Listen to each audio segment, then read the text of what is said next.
Hi, and welcome to the Health Begins with Mom show. I am Dorit Palvanov, your host.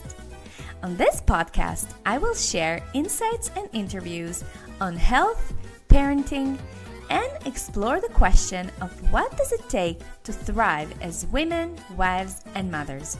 Now, let's get going with today's episode.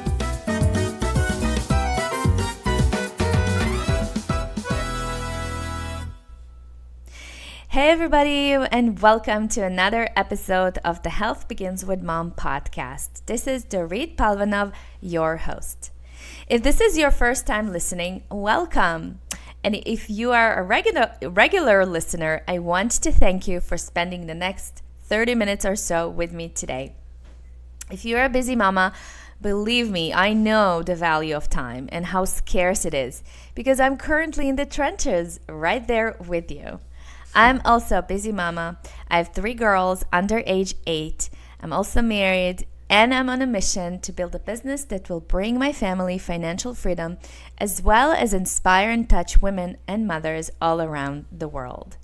My goal with this podcast and my work is to help mothers understand that before raising their children, they have to raise themselves. They have to feel good in their female body and live up to their fullest potential, which will help them to thrive as women and parent and mother from that empowered place. In order to raise really good kids, you must first understand that raising children is not a standalone project.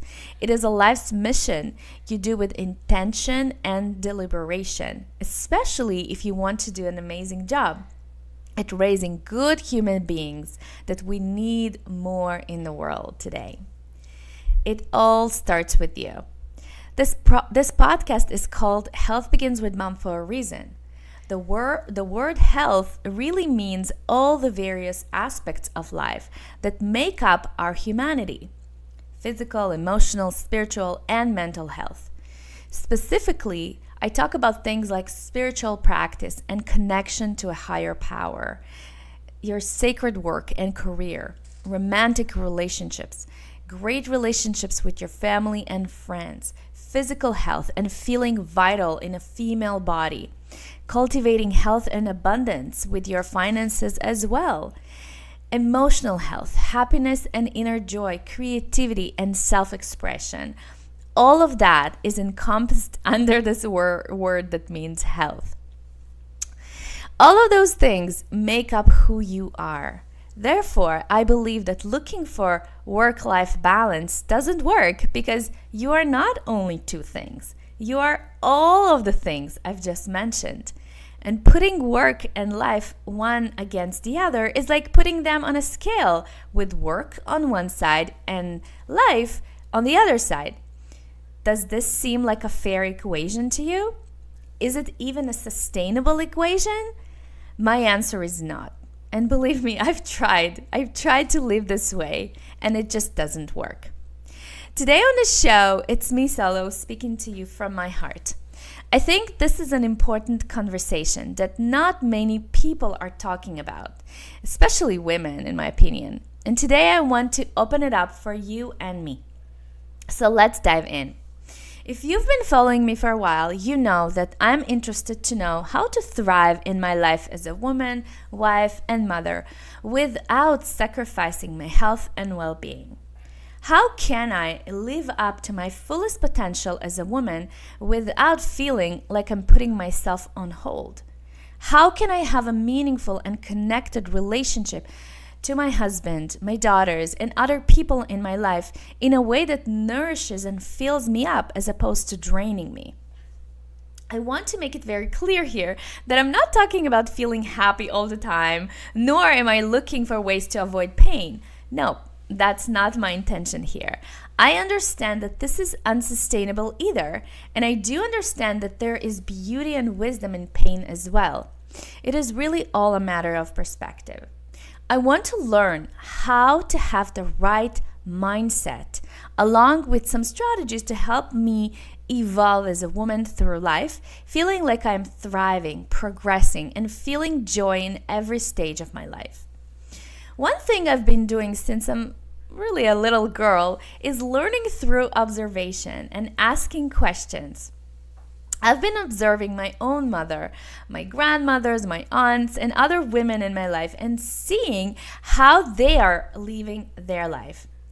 I can vividly remember myself seeing how these women live and thinking to myself, not this. This is not how I want to live my life. So I'm going to take you on a short trip around my family's maternal lineage and show you how these women have suffered throughout their entire lives. My great-grandmother was a beautiful woman who lost her husband in World War II and was left alone with 3 kids. Because of her youth and beauty, she was able to still get married, and I'm talking about those times when women with children were considered as damaged goods, and when I say it very lightly. And unfortunately, her second marriage wasn't very good, but she chose to stay in it because she didn't believe in her ability to sustain herself. Eventually, she passed away in grief and sadness. My grandmother, one of my great grandmother's daughters, physically lost the ability to walk at around age 70 and eventually suffered a brain seizure which led to a long and painful death. And then my own mom, who I love dearly, had denied her need so much throughout her life that eventually physically manifested as depression at age 40, which she had for a full year. Now, this trend of women who are manifesting disease in their body is not unique to my maternal line only. I've seen other women, other aunts, women on my father's side and my husband's side who've had very similar verdicts. Women everywhere are suffering as a result of not fully discovering themselves, their needs, and because of their inability to communicate them to other people. Now, I know what you must be thinking. You can't really compare our generation to past generations. They didn't have the opportunities that we have today. And this is true. But each generation had opportunities related to their time. For example, I know women from that generation who've chosen to move to a different province and go to school even while having children at home. They had to rely heavily on other people's help and were able to eventually sustain themselves and the children. I know this is a sensitive topic and it is difficult to say these things without judgment. So all I'm going to say is that I want to learn from all these women's mistakes, to which I referred collectively as my mothers, and hopefully create a better life for myself, my daughters, and for you. So today I want to talk about 3 most profound mistakes I've learned from my mothers, and I'm also going to talk about what I think you should do instead in order to avoid unnecessary pain and suffering in your life. So mistake number 1 is the inability to identify your own needs and then to communicate them to other people. Last episode, I've spoken about the importance of mastering relationships because as human beings, and especially women, we are wired for connection. People are in connection with other people, whether they are your spouse, your children, your coworkers, other family members, friends, etc. The premise here is understanding that it is your job to communicate your needs, and you cannot expect other people to understand you or read your mind. This is not their job. This is your job. Communication is skill number 1 you must learn. And yes, this is a learnable skill. So why do most people prefer not to go there? Why do most women prefer not to communicate or state their needs? Why didn't or don't my mothers state their needs? Well, that is for 2 reasons. Reason number 1 is that they don't know what they need. Or at least they think they don't. And reason number 2 is because we are not taught how to do this effectively. We are not taught how to be in conflict or respond to conflict. Now, here's what I want you to understand. In order to succeed in life and relationships, you must embrace conflict. We must come to peace with the idea that when two or more people are in connection, there will be disagreements. This is just a given. This is a reality of life. If you want your relationships to nourish and fill you up, then you must embrace conflict and learn how to communicate your needs effectively and respectfully. In a minute, I will mention a tool you can use in order to help yourself state these needs. But before I do, I want to talk about mistake number 2. So mistake number 2 I've observed by my mothers that my mothers do is that they live and lived the majority of their lives without knowing how to regulate their big and scary emotions.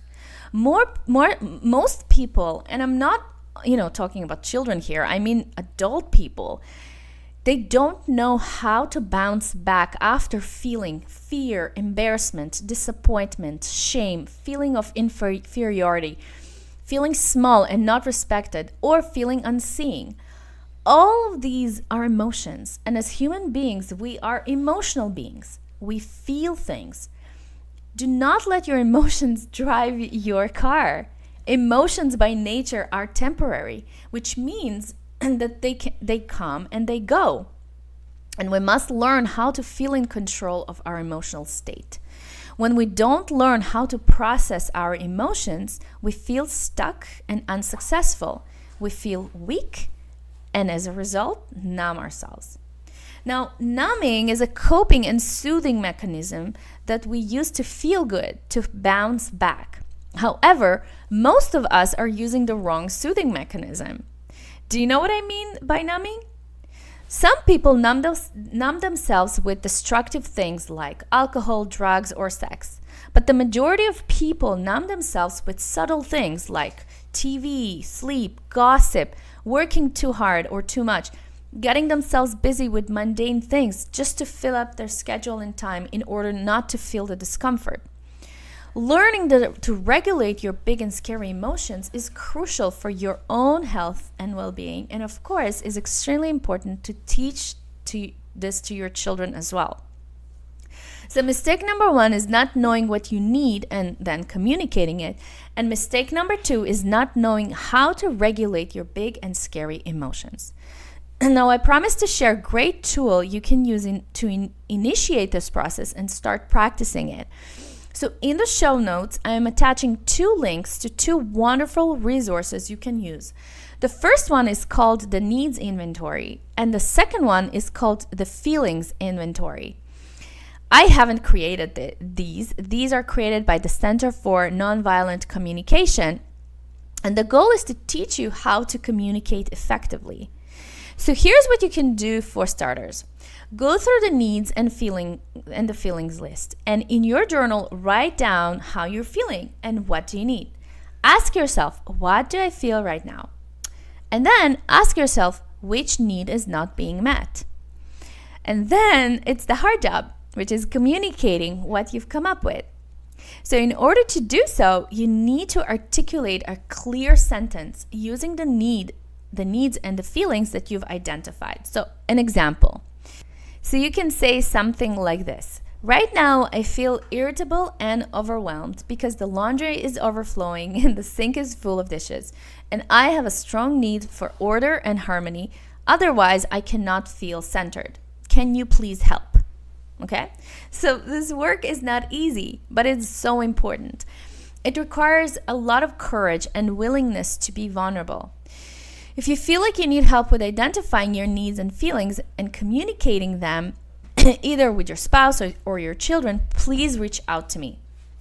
I offer intensive one-on-one coaching sessions for women where we do this kind of work together. And then you go out there and practice it with people around you. So as always, you can email me at dorit@healthbeginswithmom.com. Okay, so let's get into mistake number 3 that I've learned from my mothers. And that is giving so much to the point of depletion. I call this unconscious giving. Now, why unconscious? Because behind this giving, there's fear. Fear that if I don't give, I will suffer. If I don't give, I'm not going to be accounted as a good wife, good mother, good woman, employee, friend, etc. And by the way, this kind of giving is another form of numbing, because in your head, you're feeling like you're being of service or saving someone, but in reality, this is only taking away people's power. Unconscious giving is a negative kind of giving. This kind of giving is one-sided because energetically it shuts off reciprocity.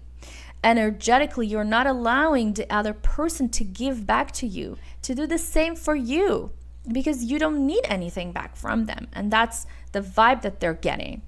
So let's say your husband got sick. Obviously, you're going to take care of him, bring him food and drink, change his bed sheets, or do whatever you can to help him heal faster.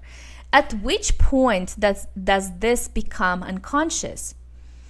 When you're sick and no one comes to help you, right? So he wouldn't bring you tea or food, which means he doesn't reciprocate. Now, why does this happen? It happens because you haven't taught him how to reciprocate to you, how to treat you, because you haven't communicated to him what you need or what you expect of him. See how crucial it is to know what you need? If you don't know and understand yourself, how can you expect anyone to understand you? Stop saving people. Stop feeling like a hero. You're not. You're only depleting yourself and robbing them of their ability to give back to you and to themselves. It's like you don't believe in their ability to take care of you or themselves, right? So let me give you an example of how this might sound in reality. So you could say something like, don't worry about me, I'm fine, just make sure you're okay. Or you cook for them, you clean for them, but ask for nothing in return. This kind of giving raises selfish spouses and children. So in order to eradicate this from your life, get super intentional about giving and also pointing out that it would be nice if they did the same for you. So here's an example. You could say to your husband something like this: honey, I am happy to help taking care of the kids and house while you work, and I would appreciate if you could give me the weekend so that I can catch up with my own work as well, right? So this is something that you can say to your kids. Sweetie, I'm happy to pack your school lunch, and I would also appreciate if you could empty the dishwasher when you come back from school. So do you see how by communicating like this, you are allowing for reciprocity? And this is so important. So, as you can see, the 3 mistakes I've learned from my mothers are basically skills that they just did not learn. And what's good about skills is that they are learnable, and you can totally practice and master them in order to enhance your life. In order to live your life the best way possible, in order to thrive in your life as a woman, as a wife, and a mother, you must prioritize yourself as a human being. After all, you are a child of God, and you deserve to feel respected, seen, heard, taken care of, nourished, and so on. You owe this to yourself and to your children. Only when you thrive as a woman and a human being can you raise children who know how to communicate effectively, embrace conflict in a way that nourishes them and anyone who's in contact with them. And that is what I want for myself, my daughters, and for you. So I hope this has been helpful and insightful. So your action task for today is to start practicing and start stating your feelings and needs, first to yourself and then to the people you're connected to. And as I mentioned throughout the episode, if you need help or support, feel free to reach out to me. You can email me at dorit@healthbeginswithmom.com. All right, guys, I'll catch you next time. Stay healthy and positive. I love you, and I'm sending you much love and many blessings. Bye. Thank you for listening to the Health Begins with Mom show. I love hearing from you, so please post your comments and questions over at healthbeginswithmom.com/podcast. If you love the show, please share it on social media and in your real life with other moms who might enjoy this content. And if you have a burning question or topic you'd like me to hit on the show, just drop me a line at dorit@healthbeginswithmom.com. And if you love this show and really want to support it, please go to iTunes, write a review, and subscribe. Thank you so much for listening, and I'll catch you next time. Much love and many blessings.